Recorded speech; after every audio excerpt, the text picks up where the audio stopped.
All right, today we're diving into a book that's, well, let's just say it's one of the most controversial strategy books ever written. We're talking about Robert Greene's The 48 Laws of Power. This thing is basically a ruthless guide to the art of indirection, pulling lessons from 3,000 years of history to lay out the world's hidden rules.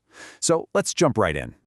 So the whole book, and I mean all of it, boils down to this one really challenging question.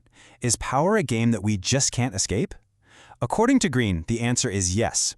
He argues that we're all driven by a desire for power, and pretty much everything we do is about getting more of it.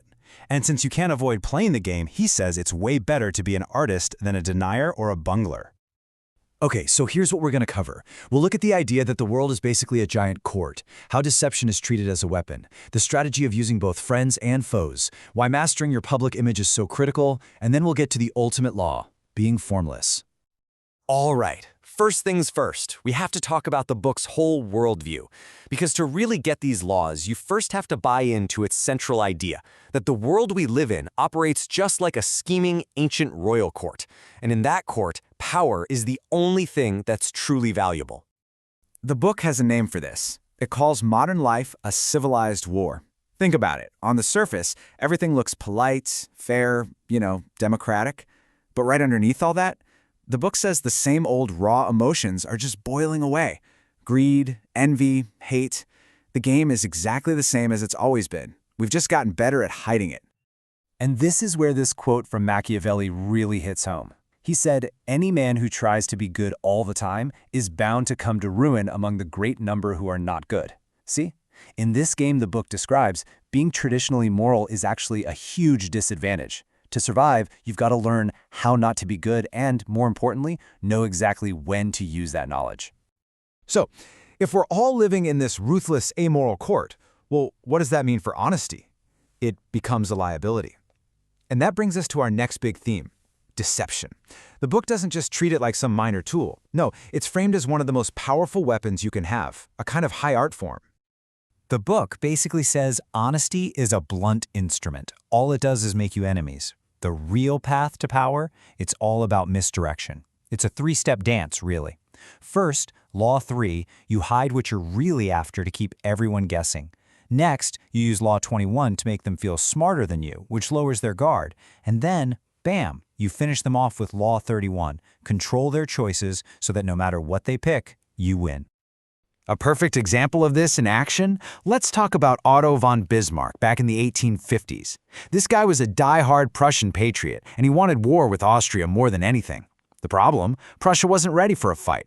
So what does he do? He throws up the perfect smokescreen. He gives this big, passionate speech, arguing for peace, the very thing he hated. And it worked like a charm. The speech completely fooled everybody, even the king. He was so impressed he made Bismarck a cabinet minister.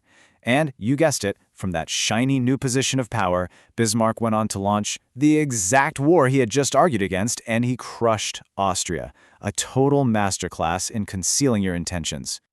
Okay, so deception is a powerful tool. But according to the book, the real power move is to leverage other people. We're talking about using their brains, their knowledge, even their sweat and hard work, all to get yourself ahead. Yep, it's pretty cynical. And this brings us to one of the book's most infamous laws, Law 7. Get others to do the work for you, but always, always take the credit. The logic is simple. It saves you time and energy and makes you look like a super efficient genius. And the classic cautionary tale for this one?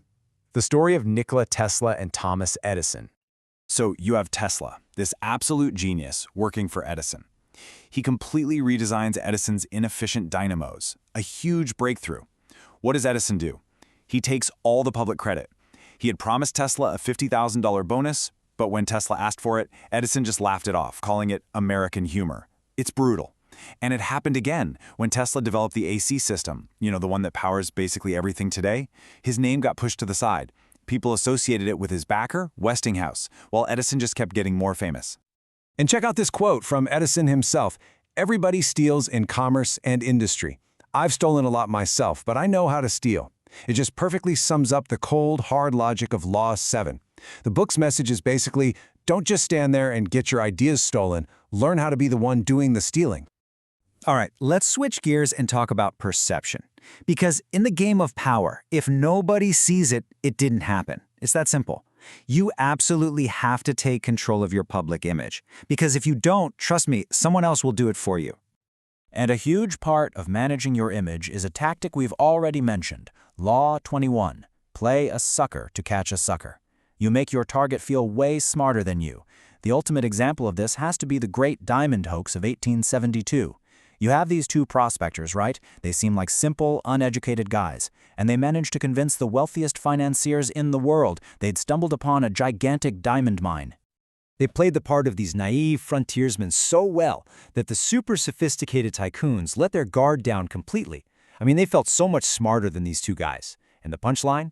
The prospectors walked away with $700,000, which was an insane amount of money back then, for a diamond mine that was 100% fake. But managing your image isn't just about what you project, it's also about who you're projecting it to. This is where Law 19 comes in, know who you're dealing with. You have to be a student of human nature. The book warns that if you cross a serpent with a long memory, they will be plotting revenge for the rest of their lives. Or if you offend a hopelessly insecure man, get ready to be nibbled to death by 1,000 tiny petty attacks.